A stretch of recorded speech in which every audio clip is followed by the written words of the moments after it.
देखो, good morning student.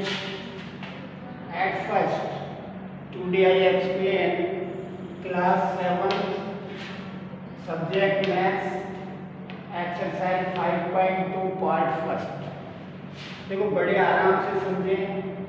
पूरी exercise के सभी क्वेश्चन एक ही बात पे डिपेंड कर रहे हैं कि ए और बी पैरेलल लाइन है। तो ये पहले मैं नेम आपको क्लियर कर देता हूँ। इसे बोलते हैं ट्रांसवर्सल लाइन। इसे बोलते हैं ट्रांसवर्सल लाइन। ये ट्रांसवर्सल लाइन है।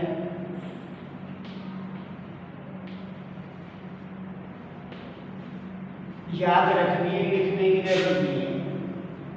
ए और बी पैरेलल साइड में, ए पैरेलल बी दिया हुआ है।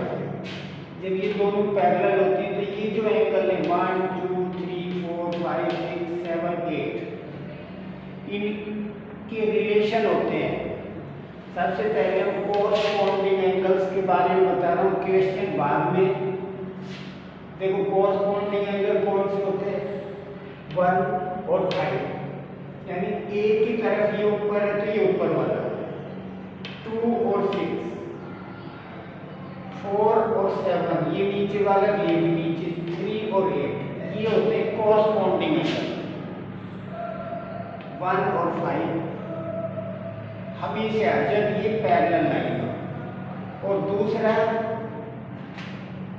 जो बात करें अल्टरनेट एंगल, ये 4 और ये 6, ये 3, 4 का पेयर 6 से, 3 इक्वल है 5 के, 1 जो ये तो इंटीरियर हो गए, 1 इक्वल है 8 के, 2 इक्वल है 7 के। ये इंटीरियर और एक्सटीरियर हैं। अंदर वाले इंटीरियर, बाहर वाले यानी तिरछे एंगल होते हैं आपस में। कोरस्पॉन्डिंग एंगल हो कि अल्टरनेट एंगल हो, ये सब इक्वल होते हैं मेजरमेंट में। जो 1 की वैल्यू होगी वही 5 की होगी, जो 2 की होगी वही 6 की होगी, जो 4 की होगी वही 7 की होगी, जो 3 की होगी वही 8 की होगी। तो ये तो कोरस्पॉन्डिंग एंगल्स है। अल्टरनेट जो एंगल 4 की वैल्यू होगी वही 6 की होगी, जो 3 की होगी वही 5 की होगी, जो 1 की होगी वही 8 की होगी, जो 2 की होगी वही 7 की होगी। अब देखो, फर्स्ट क्वेश्चन है, इसमें और होता है। फिर जो बात करें वर्टिकल अपोजिट एंगल, पहले भी आया था।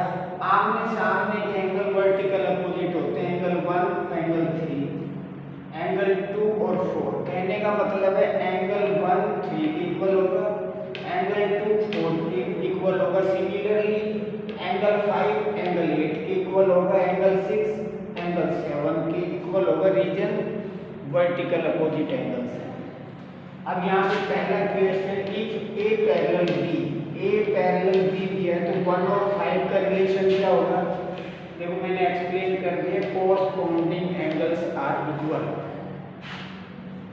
If angle 4 and 6 then A parallel B, यानी 4 और 6 इक्वल है तो ए पैरेलल बी होगा। Because reason pair of alternate interior angles are equal, क्योंकि ये अल्टरनेट इंटीरियर एंगल हो गए, ये लेंथ में इक्वल है, ये दोनों इक्वल हैं तो ए और बी पैरेलल होंगे। ए और बी पैरेलल होंगे तो 4 और 6 इक्वल होंगे, एक दूसरे के अपोजिट हैं। Third, if angle 4 and 5 180 degree then A parallel B. इन दोनों की वैल्यू चाहे इधर की हो चाहे इधर की एंगल हो, इन दोनों की सेम साइड इंटीरियर एंगल की सम 180 डिग्री होगा, इनका सम भी 180 डिग्री होगा, तो ए पैरेलल बी होगा। अगर इनका सम 180 डिग्री नहीं है तो ए पैरेलल बी नहीं होगा। यहाँ लिख देंगे pair of interior same side sum is 180 degree then A parallel B. अब देखो, मैंने फर्स्ट का एक्सप्लेनेशन किया है, उसी के बेस पे सारे क्वेश्चन सोल्व हो गए हैं। 2 में 1 ये पैरेलल लाइन है,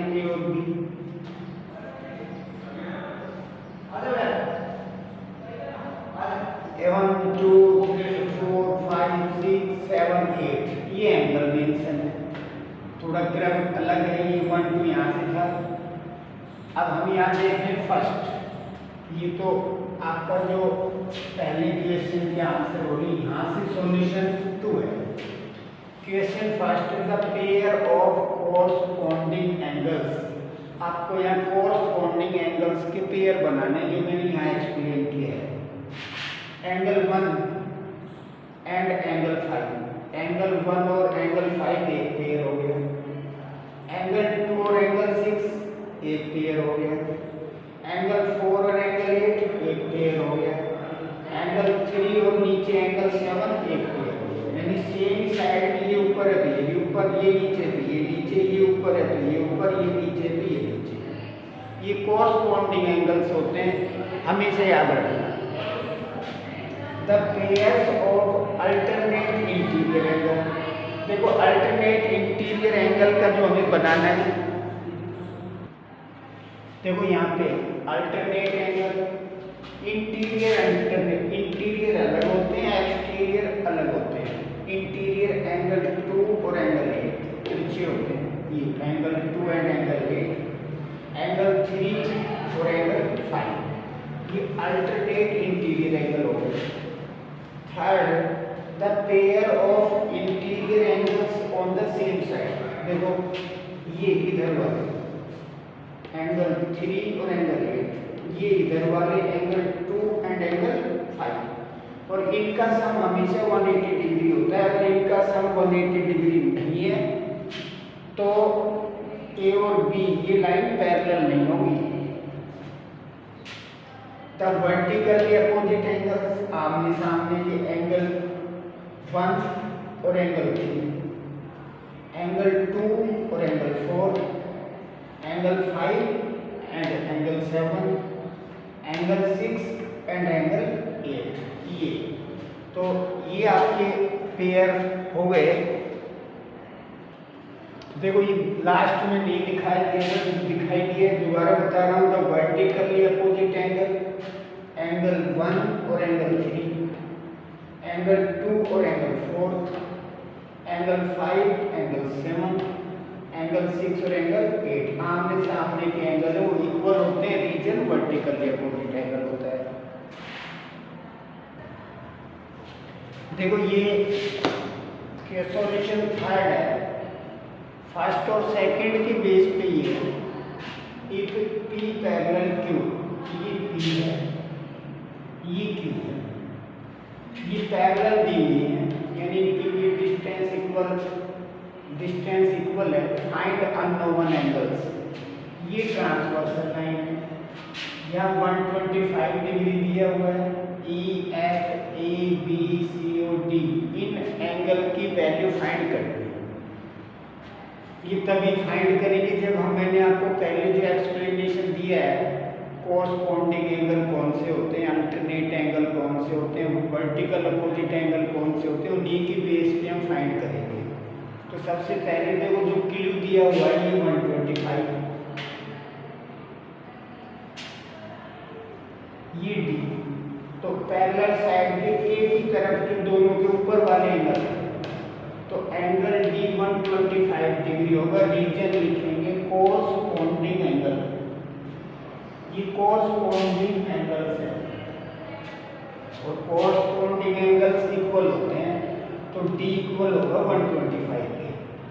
अब देखो ये अंदर के एक साइड के एंगल F और D, तो मैंने एक्सप्लेनेशन में कहा था इनका जो सम है प्लस वो कितना होगा, 180 डिग्री होगा। ये भी एक प्रॉपर्टी है, तो मैंने इसी के बेस पे यहाँ लिखा है angle F plus angle D equal 180 degree, same side angles. अब F D की वैल्यू हमें पता है 125 डिग्री, D की जगह 125 डिग्री लिखा इक्वल 180 डिग्री। 125 का इधर ट्रांसपोर्टिंग किया तो एंगल F की वैल्यू 180 में से 125 माइनस किया तो 55 डिग्री, और ये प्रॉपर्टी कंप्लीट कवर हो गई।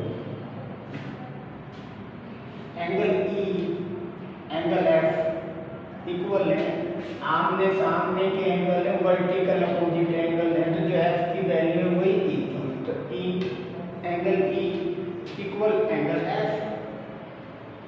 Reason V O A, V का मतलब वर्टिकल, ओ का मतलब अपोजिट एंगल, यानी वर्टिकल अपोजिट का शॉर्ट फॉर्म है। तो ई की वैल्यू 55 डिग्री 55 डिग्री एफ के अकॉर्डिंग। देखो आप इधर के एंगल कंप्लीट हो गए। सी, सी इक्वल होगा एंगल एफ के। एंगल सी इक्वल होगा एंगल एफ के। बट ये अल्टरनेट एंगल्स की जगह कौन से हैं? कोरस्पॉन्डिंग एंगल है। एंगल सी और एफ देखो नीचे की सेम साइड है, तो कोरस्पॉन्डिंग एंगल।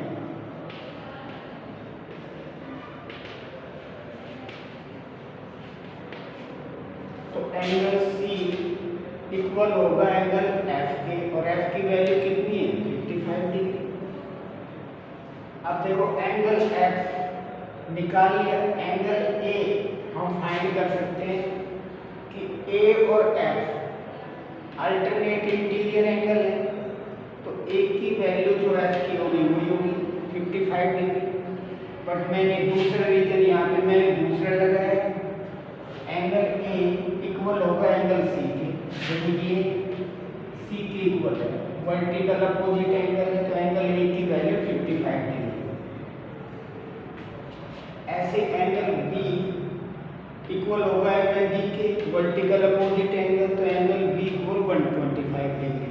तो आप कोई भी रीजन लगाएं, कोरस्पॉन्डिंग लगाएं, सेम साइड एंगल्स लगाएं, वर्टिकल अपोजिट एंगल लगाएं या अल्टरनेट एंगल लगाएं, किसी भी उससे लिखें, बट रीजन सामने लिखिए। ये हमने यूज किया है, इस तरह ये एंगल फाइंड किया है।